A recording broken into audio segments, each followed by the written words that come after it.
মোৰ নাম চুমি মহন্ত নিয়োগ। মোৰ ঘৰ ৰতনী পথাৰ হয়। মোৰ স্তনৰ দুয়োফালে ঘাঁহ নিচিনা ছাইডৰ ফালে ফাটি গৈছিল, বহুত বিষাইছিল। এফালে 1.5 বছৰ ছোৱালী গাখীৰ খুৱাবলগীয়া হয়, বহুত বিষ। ছোৱালীও তেতিয়া গা বেয়া, বেলেগ বস্তু নাখায়, ভাতো খাব মন নকৰে। গা ভাল হ'লেও ভাত খাব মন নকৰে, বৰ কষ্ট পাইছিলোঁ। তেতিয়া তৰাণী মণ্ডলী লাহেশ্বৰী বাইদেউলৈ মই ফোন কৰিলোঁ। বাইদেৱে মোক ক'লে, তুমি দীপেনদালৈ ফোন এটা কৰাচোন। তেতিয়া মই দীপেনদালৈ ফোন এটা কৰিলোঁ। তাৰপাছত দাদাই হোৱাটছআপত বাক্য দিলে আৰু ক'লে, এইকেইটা পঢ়ি পাপ স্বীকাৰ কৰি প্ৰাৰ্থনা কৰিবা। তেতিয়া মই তাকে কৰিলোঁ। দুদিনমান পাছত লাহেশ্বৰী বাইদেৱে ফোন কৰি ক'লে, আজি পিতাইৰ কাৰণে লঘোণ ব্ৰত আছে, এবেলা কৰিবা দেই। মই কৰিলোঁ। তাত যদি কিবা ভুল হৈছিল প্ৰভু যীশুৱে ক্ষমা কৰি দিবা। আৰু লাহে লাহে মোৰ প্ৰথমতে বিষ নাইকিয়া হ'ল। তাৰ পাছত এতিয়া মই সম্পূৰ্ণ সুস্থ হ'লোঁ। প্ৰেছ ডালৰ মই দেৰগাঁৱৰ পৰা কৈছোঁ। প্ৰভুক পাই মোৰ জীৱনটো বহুত সলনি হ'ল। পোনপ্ৰথমে মোৰ নাতিনীজনীৰ কথা কওঁ। তাইৰ নাকত এটা চন্দন গছৰ গুটি লাগি ধৰিছিল। তাইৰ বয়স মাত্ৰ 2 বছৰ। মই তেল পানী লগাই দিলোঁ। অলপ সময়ৰ পিছতে গুটিটো ওলাই আহিল। তেনেধৰণৰ বহুতো সাক্ষ্য আছে। সকলো প্ৰভুৱে ঠিক কৰি দিছে। কিন্তু মোৰ এটা ডাঙৰ ভুল হ'ল, প্ৰাৰ্থনা কৰি যিমানখিনি ভাল হৈছে সেই সাক্ষ্যখিনি মোৰ দিয়া নহ'ল, যাৰ বাবে ঘৰখনত বহুত অশান্তি, সদায় কাজিয়া, ঘৰখন শান্তি নাই। টকা পইচাৰ অভাৱ, কোনোদিনেই টকা পইচাৰ সমস্যাৰ সমাধান নহয়। মোৰ ভাগিন ছোৱালীজনীয়ে মোক ক'লে, জেঠাই আপুনি সাক্ষ্যখিনি দিয়া নাই, দি দিয়ক, সেইবাবে আপোনাৰ ঘৰখন অশান্তি হৈছে। পিতাই মোক ক্ষমা কৰি দিব, মোৰ ভুল হ'ল। প্ৰভুক পাই মই যিখিনি শান্তি পাইছিলোঁ, নিজৰ ভুলৰ বাবে সেইখিনি শান্তি এতিয়া মোৰ নাই। পিতাই মোক ক্ষমা কৰি দিব। প্ৰেছ ডালৰ মই এটি ছুটীতে সাক্ষ্য দিবলৈ লৈছোঁ। মই পাই থাকোঁ মন্দিৰৰ পৰা আহিছোঁ। মোৰ নাম দীপ্তি কোঁৱৰ।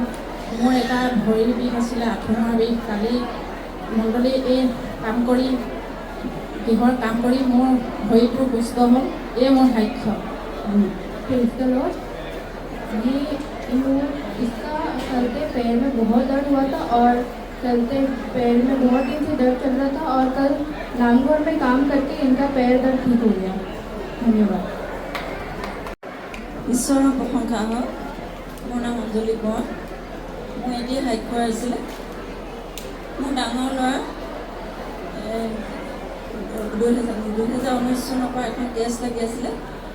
এই কেছখন ঈশ্বৰে আশীৰ্বাদ কৰিলে আৰু ঈশ্বৰক দিবলৈ আহিছিলোঁ 2022 চনত। 22 চনৰ পৰা অহা বছৰত ঈশ্বৰক প্ৰাৰ্থনা কৰিলোঁ, লঘোণ ব্ৰত ৰাখিলোঁ। ঈশ্বৰে প্ৰাৰ্থনা শুনিলে আৰু আশীৰ্বাদ কৰিলে আৰু কেছখন শেষ কৰি দিলে। মোৰ সাক্ষ্য আছিলে। প্ৰেছ ডালৰ इनका बड़ा बेटे का बहुत दिन से केस चल रहा था और ये 2019 में ईश्वर यहाँ पर नामघर में आके व्रत किया और बाद में इनका बड़ा बेटे का केस खत्म हो गया। धन्यवाद। মই চাবুৱা মণ্ডলীৰ পৰা আহিছোঁ। মোৰ নাম শিখামণি কোঁৱৰ। মোৰ এটি সাক্ষ্য আছে। সন্তান দি মেট্ৰিক পৰীক্ষা। মই ঈশ্বৰৰ ওচৰত এটাই প্ৰাৰ্থনা কৰিছিলোঁ, প্ৰভু তুমি মোৰ সন্তানটি সাক্ষ্য দিব পৰা কৰি দিবা। সঁচাকৈ ঈশ্বৰে মোক প্ৰাৰ্থনা শুনিলে। সন্তানটি আৰু আমাৰ গুৰু পিতাইও আশীৰ্বাদ কৰি দিলে। সন্তানটি 3টা লেটাৰ লৈ সুন্দৰভাৱে পৰীক্ষা পাছ কৰিলে। মই পিতাইক ধন্যবাদ দিছোঁ। ये मोर साक्ष्य। धन्यवाद। Praise the Lord. इनका एक बच्चा जो क्लास 10 में पढ़ रहा था और इनने प्रार्थना किया था कि इनका बच्चा हाइको देने के लायक हो जाए और इनके बच्चे ने 10th क्लास में 3 लेटर से पास किया है। धन्यवाद। মই লখিমপুৰ মণ্ডলৰ পৰা আহিছোঁ। অমিতা হাজৰ। মই ল'ৰাৰ বিষয়ে সাক্ষ্য দিব লৈছোঁ। মোৰ ল'ৰা সাক্ষ্য আছিলে কি, বাৰিষা তোমাৰ 4 মাহ হয়, মালিকে কি বেয়া পালে জানো, কামৰ পৰা উৰুৱাই দিছিলে।